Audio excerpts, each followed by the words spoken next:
করে দেখাবো। দেখো, আগে থেকে পটলটা কেটে ধুয়ে রেখে দিয়েছি, আলুও কেটে ধুয়ে রেখে দিয়েছি, আর অল্প মটরশুঁটি দেবো, এটাও ধুয়ে রেখে দিয়েছি। আমি আগে থেকে কড়াই ওভেনে বসিয়ে গরম করতে দিয়েছি, কড়াইটা এখন গরম হয়ে গেছে। এবার আমি সর্ষের তেল দিয়ে দেবো।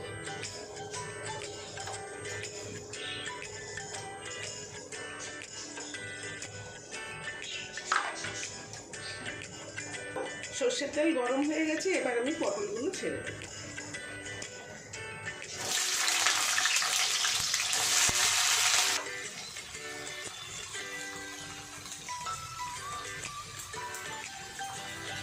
পটলে অল্প নুন দিয়ে দিচ্ছি। এবার পটলটা ভেজে নেব।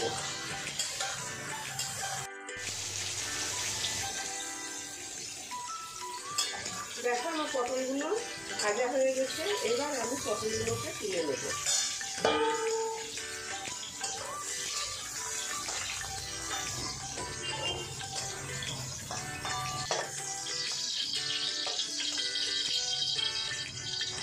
কড়াইয়ে আর একটু সর্ষের তেল দিয়ে দিচ্ছি।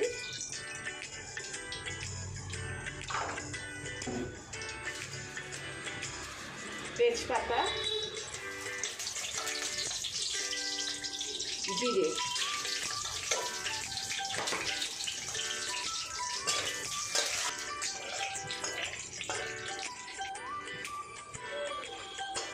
জিরে তেজপাতা ভাজা হয়ে গেছে। দেখো, এবার আমি আলুটা দিয়ে দিচ্ছি। এই যে আলুটা দিয়ে দিচ্ছি।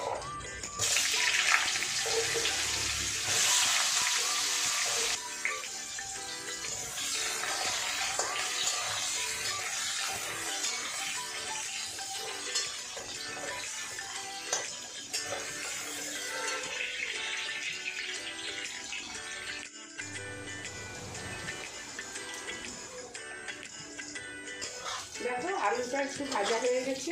এবার আমি আলুতে মশলা দিয়ে দেবো। এখানে আছে আদা, জিরে, ধনে, কাঁচা লঙ্কা, সব একসঙ্গে বেটে রেখেছি। এই মশলাটা এবার আলুতে দিয়ে দেবো।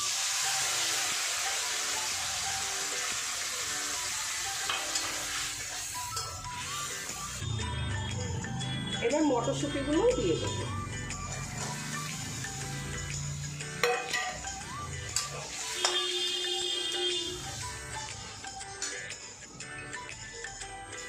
আন্দাজ মতো নুন,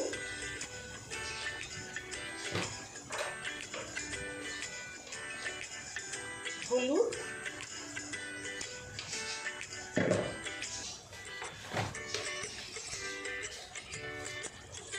আর অল্প চিনি।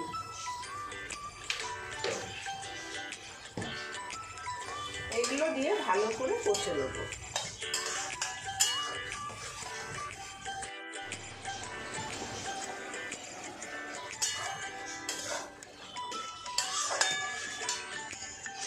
এবার আমি আগে থেকে টমেটো কেটে ধুয়ে রেখে দিয়েছিলাম, এই টমেটোটাও দিয়ে দিচ্ছি।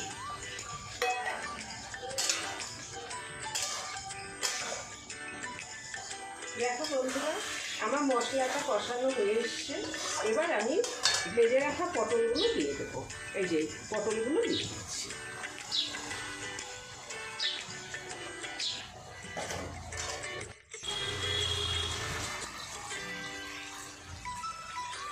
দেখো বন্ধুরা, আমার পটল আলু কষানো হয়ে এসছে। আর একটু নেড়ে চেড়ে আমি জল দিয়ে দেবো। এই যে জল।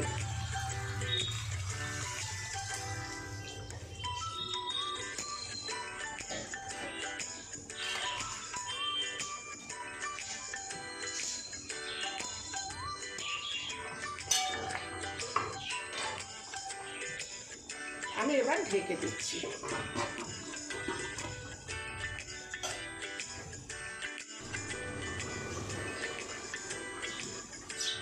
বন্ধুরা দেখো, এবার ঢাকনাটা খুলে দেখছি।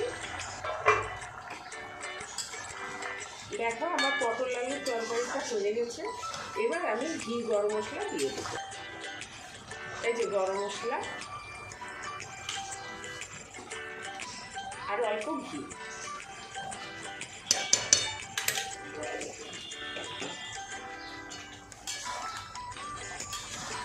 এটা নামিয়ে দেবো।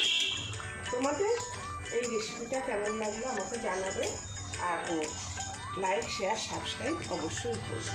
ধন্যবাদ। আমি এবার সবজিটা নামিয়ে দিচ্ছি।